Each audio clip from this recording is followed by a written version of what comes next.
Have you ever walked into a room, looked at your husband, and felt like you were standing in front of a stranger? You ask him about his day, hoping for something, but all you get is a blank stare or a half-hearted shrug. You try to connect, but what greets you is silence. It stings, doesn't it? Like you've become invisible in your own home. You start to wonder, is it me? Did I say something wrong? Did I do something to push him away? But here's the brutal truth. His silence isn't really about you. It's not that he doesn't care or that love has disappeared. Something deeper, something unspoken, is keeping him locked inside himself. This is where Freud's perspective becomes unexpectedly useful, not as theory, but as a mirror into what your husband's silence might really mean. Stick with me, and together we'll uncover what's really going on beneath the silence, behind the distance, and how you can stop carrying the weight of a problem that was never yours to begin with. You're not just waiting for him to speak. It's not about hearing his voice or getting an answer. Deep down, you want to feel seen. You want to know you matter. You want a spark of connection that says you're not alone. But his silence, it feels like a slap. Like you're invisible, like you're standing in your own marriage begging to be noticed. It hurts, and that pain makes you wonder, am I enough? Does he even care? But here's the brutal truth. His silence isn't about you. It's not a choice to push you away. It's a shield, a wall his mind built to guard something tender, something he's too scared to face. Think about it. When he goes quiet, what are you really fighting for? Not just words, not just a conversation about bills or dinner plans. You're fighting to feel like you belong in this partnership, like your heart has a place. His silence makes you feel locked out, like a guest in your own home. But understand this clearly, he's not slamming the door on you. He's wrestling with himself. His mind is tangled in knots he doesn't even see. Freud would say this isn't about forgotten date nights or dirty dishes left in the sink. Those are just sparks. The real fire is deeper. It's about needs you both can't name. You need to feel valued, to know your voice matters. He needs safety, a way to protect the parts of himself he's buried. These needs crash into each other in the dark, and his silence is the fallout. You're not fighting him. You're both caught in a storm of unspoken longing. Let's shine a light on this. His quiet isn't rejection. It's a sign of something fragile inside him. Maybe he learned long ago that speaking up isn't safe. Maybe he's carrying wounds he doesn't talk about. His silence is his way of keeping those wounds hidden even from himself. And you, when he shuts down, it wakes up your own fears. The fear of being unimportant, the fear of being left behind. That's what makes his silence so heavy. It's not just him pulling away. It's your heart whispering, "What if I don't matter?" But here's what you need to see. You're not invisible. Your need to be seen is real. It's human. It's okay to want connection, to want his eyes to meet yours, and really see you. That longing isn't a weakness. It's a signal. It's telling you what you're truly after, not just his words, but a bond that feels alive. And the good news, you don't have to wait for him to break his silence to start feeling that. You can start right now by seeing yourself, by naming what you need, by refusing to let his quiet define your worth. Freud would say this clash of needs is where the real work begins. It's not about forcing him to talk. It's about understanding what's driving you both. Your need to feel seen is valid. His need to hide is real too. Neither of you is the enemy. You're both just human trying to navigate the mess of love. Stay with me. We're about to dig deeper into why his mind builds these walls and how you can find peace without tearing them down. Let's turn to Freud's ideas to uncover what's driving this silence and why it feels so personal when it's not. We've seen his silence isn't about you. It's a shield hiding something tender. Your need to feel seen clashes with his need to stay safe, sparking that heavy tension. But why does his mind choose silence? Why does he pull away when you just want to connect? To answer this, we need to step into Sigmund Freud's world. Freud said our minds are like a stormy sea with hidden forces tugging us in different directions. These forces shape why your husband goes quiet and why it feels so personal when it's not. Let's dive in and uncover what's driving his silence. Freud believed our minds work in layers. Imagine 3 parts each pulling its own way. First, the id. It's raw, untamed energy. It's the part that feels hungry and says, "Eat now." It feels lonely and says, "Find love." It doesn't care about rules or what's proper. It just wants like a fire that never stops burning. Next, the superego. This is the strict judge. It's the voice of every should you've ever heard from parents, teachers, society. Be good. Work hard. Don't show weakness. It's the weight of expectations demanding you act right, even if it hurts. Then there's the ego, the realist. It's stuck in the middle, trying to balance the ID's wild desires with the superego's harsh rules, all while dealing with the real world's demands. Now picture your husband when he's silent. His mind is a battlefield. His id might crave connection, that warm, safe feeling of being close to you, but it also fears the cost. Opening up means being vulnerable. What if he's judged? What if he says something that pushes you away? His superego jumps in loud and unyielding. Men don't talk about feelings. Be strong. Keep it together. It's the echo of lessons he learned growing up. Maybe his father said, "Boys don't cry." Maybe his friends teased him when he shared a fear. Or maybe his mother brushed off his sadness, saying, "Toughen up." Those moments sank deep, shaping his superego's rules. His ego, caught in this tug-of-war, makes a choice. Silence. It's the safest path. It calms the ID's fears and keeps the superego quiet. But here's the brutal truth that silence isn't about you. It's his mind trying to hold itself together. There's more to this. Freud said our past is always with us, even when we think it's gone. He called this repression. When something hurts too much, a rejection, a shame, a moment of feeling small, we bury it. It's like locking a painful memory in a box and shoving it into the darkest corner of your mind. But that box never disappears. For your husband, silence might trace back to childhood. Maybe he was a boy upset about a bad day at school and tried to tell his mother.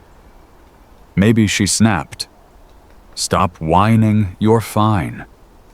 Or maybe she was too busy barely looking up from her work. That moment taught him sharing feelings isn't safe. Speaking up leads to rejection. Those wounds don't vanish. They sink into his mind, hidden even from him. When he goes quiet now, it's not just about a stressful day or a missed dinner plan. It's those old hurts whispering, "Don't risk it. Stay safe." Freud saw another piece of the puzzle. Sometimes we carry feelings from one person to another. He called this transference. Those buried wounds from his past, he might place them on you without realizing. Imagine his mother was distant, always too busy or too cold to listen. As a boy, he felt unworthy, like his voice didn't matter. Now, when you ask, "What's wrong?" his mind flashes back. He doesn't hear you, his wife, who loves him. He hears that old rejection, that old dismissal. He shuts down not because you're the problem, but because his mind is replaying a script from years ago. His silence isn't about you. It's about ghosts he's still wrestling with. This isn't just about one moment. His silence is a pattern woven from many threads. His id wants closeness, but fears pain. His superego insists, "Be a man. Don't show weakness." His ego picks silence to avoid the fight. Repression hides his old wounds, maybe a mother who ignored him, a father who dismissed him, or friends who laughed at his vulnerability. Transference paints you as part of those wounds, making your questions feel like attack. Freud's ideas show his silence isn't personal. It's his mind caught in a storm of desire, fear, and rules. But here's what you need to see. You're not just watching his struggle. His silence pulls you into this dance, too. When he shuts down, it stirs something in you, maybe your own fears of being unseen or unloved. Freud would say his quiet is a mirror showing you your own heart as much as his. Let's turn that mirror on you next. Stay with me. We're about to explore how his silence connects to your own hidden wounds. We've uncovered why his silence runs so deep. It's not about you. It's his mind tangled in a storm of desire, fear, and old wounds. His id craves connection, but dreads pain. His superego demands he stay strong. Repression buries his past hurts, and transference casts you as part of them. But here's what you need to see. His silence isn't just his story. It's a mirror. It shows you something about your own heart. When he shuts down, it stirs feelings in you, feelings that aren't new. Let's turn that mirror on you and look closely. Think about the moment he goes quiet. You ask, "What's wrong?" He says nothing. But the air feels heavy. Your chest tightens. What do you feel? Hurt anger. Maybe a sinking thought. "I'm not enough." Or "He doesn't care." That pain is real. It's raw. But here's the brutal truth, that feeling isn't just about him. It's an echo. It's like a song you've heard before, playing from somewhere deep inside. Freud would say his silence is waking up your own buried wounds. When he pulls away, it's not just his wall you're hitting. It's your own. Take a moment. Ask yourself, when have you felt this before? That sting of being ignored. That fear of being invisible. Maybe it was years ago as a child.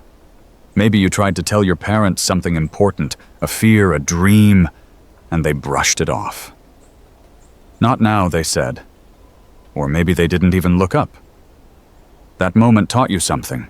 It whispered, "Your voice doesn't matter." Or maybe it was a teacher who overlooked you, friends who left you out, or a first love who walked away without explaining. Those moments didn't just vanish. They sank into your mind, just like his wounds did. Freud called this repression. You locked those hurts away, but they're still there waiting for a trigger. His silence is that trigger. When he shuts down, it's like those old wounds crack open. You don't just feel ignored by him. You feel ignored by everyone who ever made you feel small. His quiet becomes a mirror reflecting your fear of being unimportant. But understand this clearly. It's not just him pushing you away. It's your mind replaying an old story. Maybe you learned long ago that you have to work hard to be seen, that you have to chase love, prove your worth. So when he goes silent, you push harder. You ask again. What's wrong? You try to fix it. But that's not about him.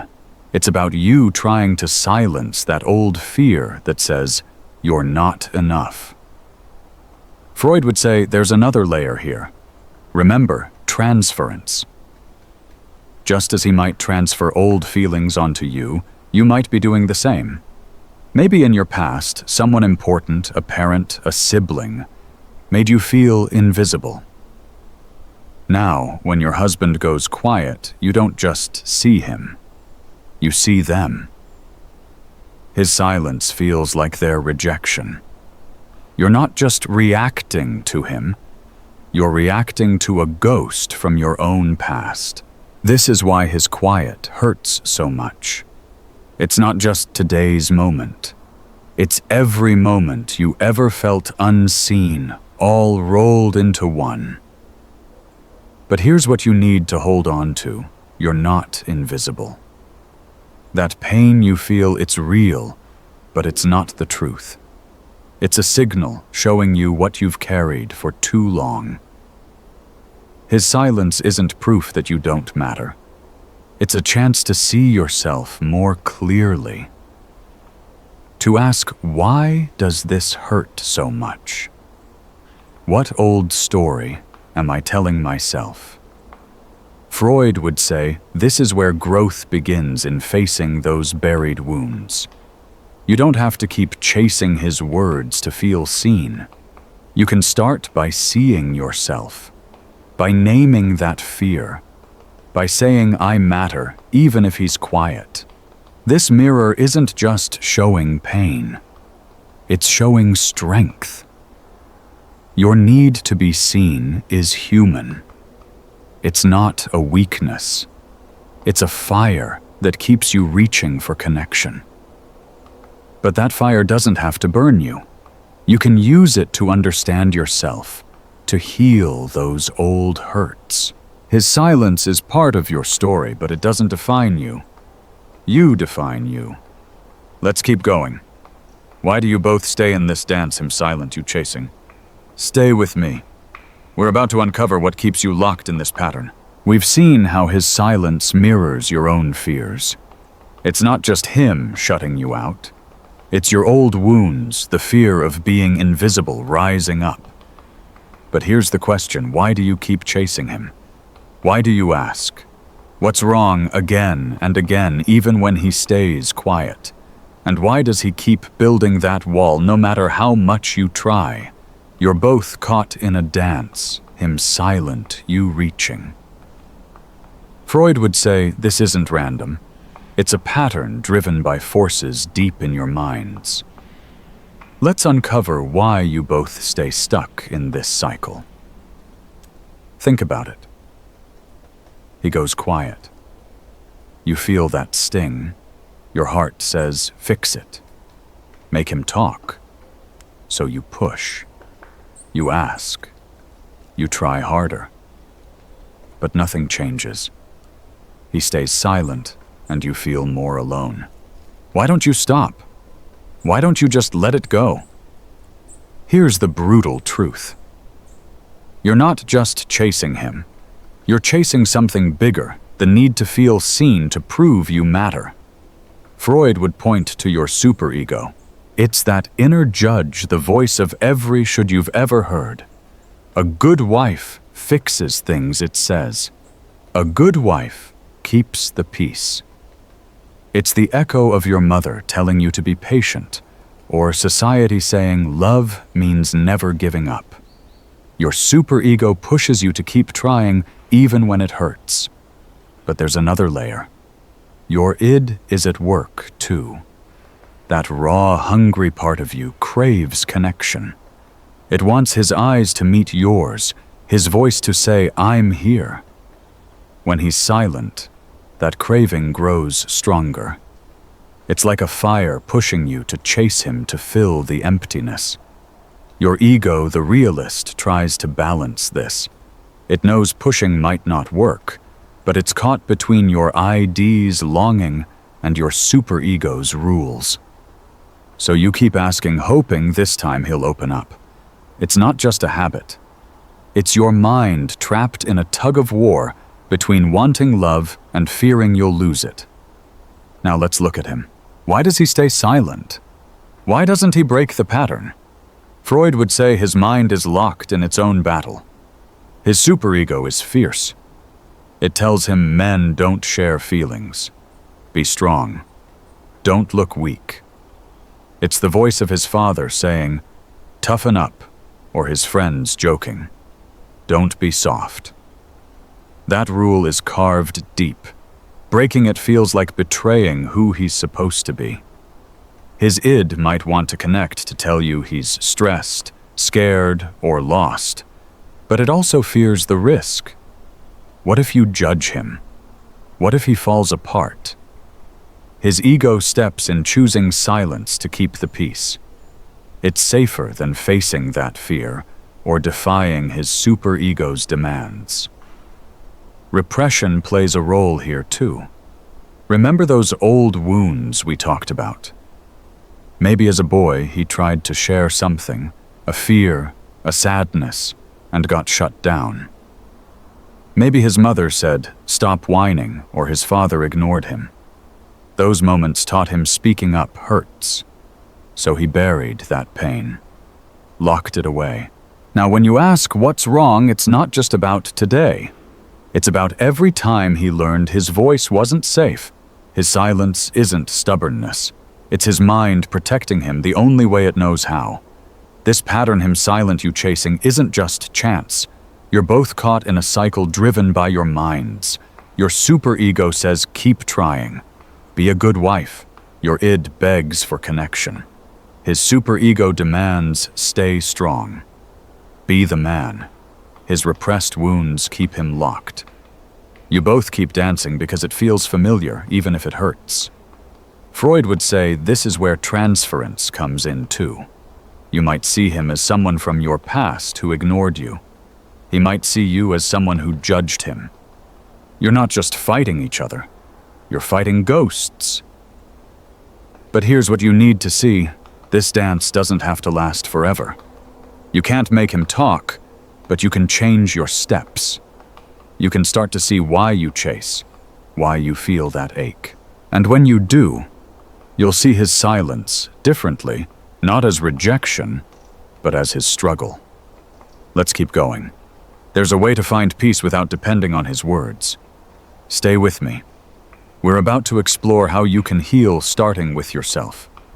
We've seen why you're both stuck in this dance. You chase his silence driven by your need to feel seen. He stays quiet, locked in by old wounds and rigid rules. Your superego says, keep trying. He says, stay strong. But here's the question, how do you find peace when he won't talk? How do you stop that ache without waiting for him to change? Freud would say the answer lies in you, not him. You can't force his words, but you can heal your own heart. Let's explore how to break free from this pattern, starting with yourself. First, understand this clearly. You don't need his voice to feel whole. His silence feels like a wall, but it doesn't define your worth. You define it. Right now, you're caught in a cycle chasing him to silence your own fears. The fear of being invisible, of not mattering. But here's the brutal truth, chasing him won't heal that fear. It only makes it louder. To find peace, you need to turn inward. You need to face the wounds his silence stirs up. And you can do that without depending on him. Start small. Grab a notebook. Write down what his silence makes you feel. Does it hurt? Anger? A sinking thought that you're not enough. Don't judge it. Just name it. Maybe you write, I feel ignored, or I feel like I don't matter. This isn't just words on a page. It's you seeing yourself. Freud would say this is about facing repressed pain. Those old moments when you felt unseen, maybe by a parent or a friend. Writing pulls those wounds into the light. It's the first step to letting them go. Next, ask yourself, when did I first feel this way? Maybe it was as a child trying to get your mother's attention, but she was too busy. Or maybe it was a teacher who overlooked you, making you feel small. Those moments shaped you. They taught you to chase love, to work hard to be seen. His silence brings that old lesson back. But you don't have to follow it anymore. By naming those memories, you're telling your mind, I see you. I'm not running from you. That's how you start to heal, not by fixing him, but by understanding you. Now, let's talk about boundaries. His silence isn't your fault, and it's not your job to break it. Your superego might scream, a good wife fixes everything. But that's a lie. You can love him without carrying his burdens. Try this: set a clear boundary. Next time he goes quiet, say, I need 10 minutes to share how I'm feeling. Can we do that later? Be calm. Be firm. You're not demanding he talk. You're saying your voice matters too. If he's not ready, don't push. Step back. Go for a walk. Write in your notebook. Do something that reminds you I am enough with or without his words. Freud would say this is about taming your id.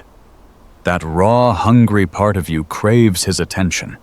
It wants him to fill the emptiness. But you can feed that hunger yourself. Do something that lights you up. Read a book. Call a friend. Take a quiet moment to breathe. These small acts aren't just distractions. They're telling your id, I've got this. They're you telling your superego, I don't have to earn love. Your ego, the realist, will start to see you can feel whole without chasing him. This isn't about giving up on him. It's about freeing yourself from the need to change him. His silence is his struggle, his wounds, his rules, his ghosts. You can't fight those battles for him, but you can choose to stop fighting your own. Every time you write, reflect, or set a boundary, you're breaking the pattern. You're saying, I won't let his quiet define me. You're building a new story, one where you feel seen, not because he speaks, but because you see yourself. This healing is yours. It doesn't wait for his permission. It doesn't need his words. Freud would say it's about facing your repressed fears and rewriting the rules your superego clings to. You're not just a wife chasing connections. You're a woman with a voice, a heart, a fire. Let that fire guide you. Keep going. There's a way to love both him and yourself that feels free. Stay with me. We're about to redefine what love can be. You've learned to heal without waiting for his words. By writing, reflecting, and setting boundaries, you're breaking free from the chase. His silence isn't your burden anymore. You're seeing yourself, your worth, your fire. But what does this mean for your marriage? How do you love someone who stays quiet? Freud would say, love isn't just about him opening up. It's about building something new. A love that holds space for both of you, starting with yourself. Let's redefine what love can be. Think about what you've always pictured as love. Maybe it's him sharing every thought, never pulling away. Maybe it's constant closeness, no walls between you. But here's the brutal truth: that picture traps you. It says love depends on him changing, on his silence disappearing. That's not love. That's a leash. Freud would say real love begins when you stop trying to control his heart. His silence isn't the enemy. It's part of who he is, a man wrestling with his ID's fears, his superego's rules, his buried wounds. You can't erase that. But you can choose how you meet it. Imagine a different kind of love. One where you don't chase his words to feel whole. one where his silence doesn't dim your light. This love starts with you. It's you saying, "I am enough." It's you loving yourself first, not in a selfish way, but in a way that sets you free.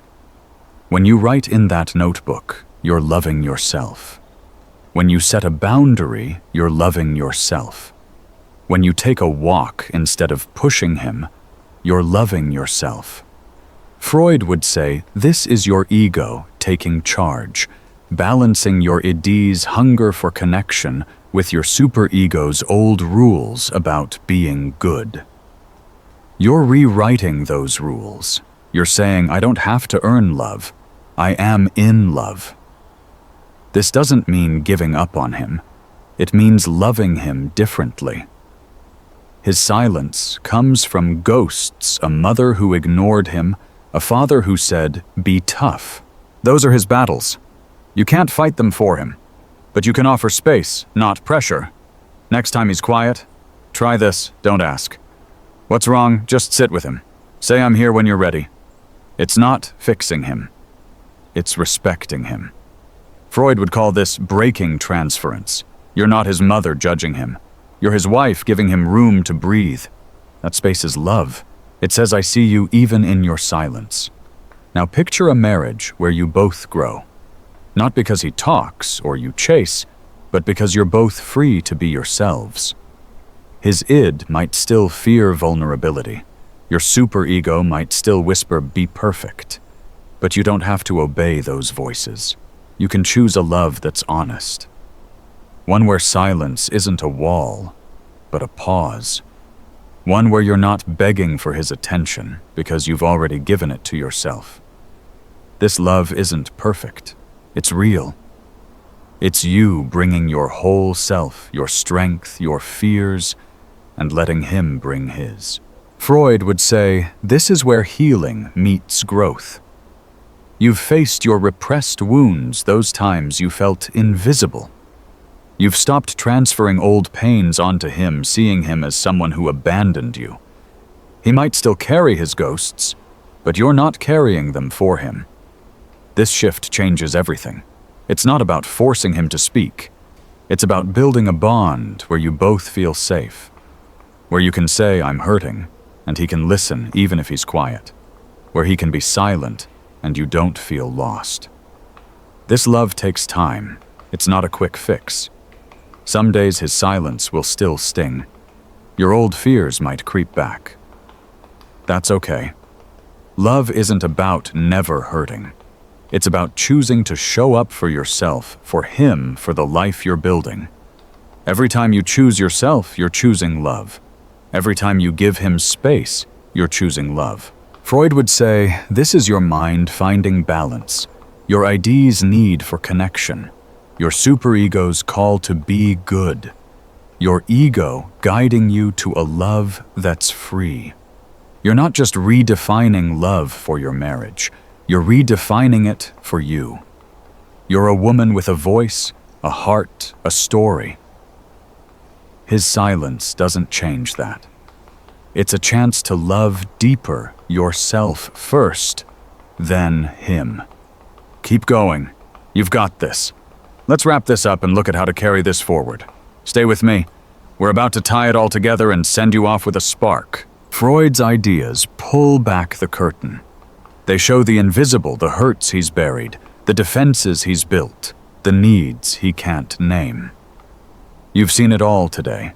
His id wants connection, but fears pain. His superego demands he stay strong. His repressed memories and old ghosts make silence feel safe. But here's the brutal truth. You can't change him.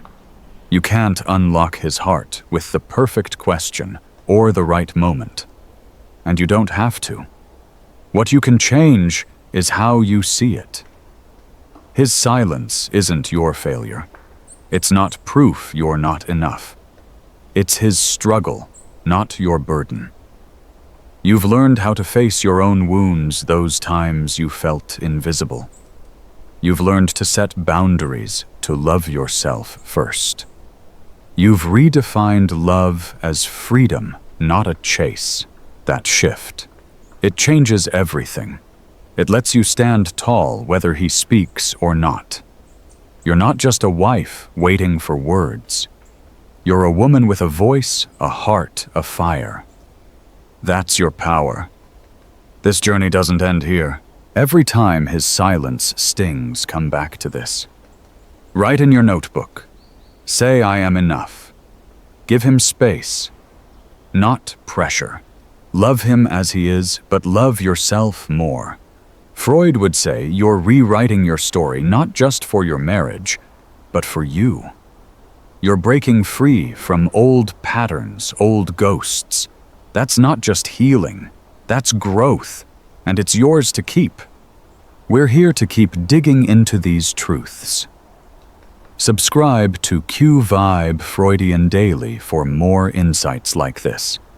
Let's keep peeling back the layers of love one video at a time. Now tell me, what's one moment of silence in your marriage that hurt you? Drop it in the comments. Share your story. Let's talk about it. Your voice matters, and we're listening. Tomorrow, we'll dive into another hidden truth about love, one that'll spark new ways to see your relationship. Don't miss it. See you then.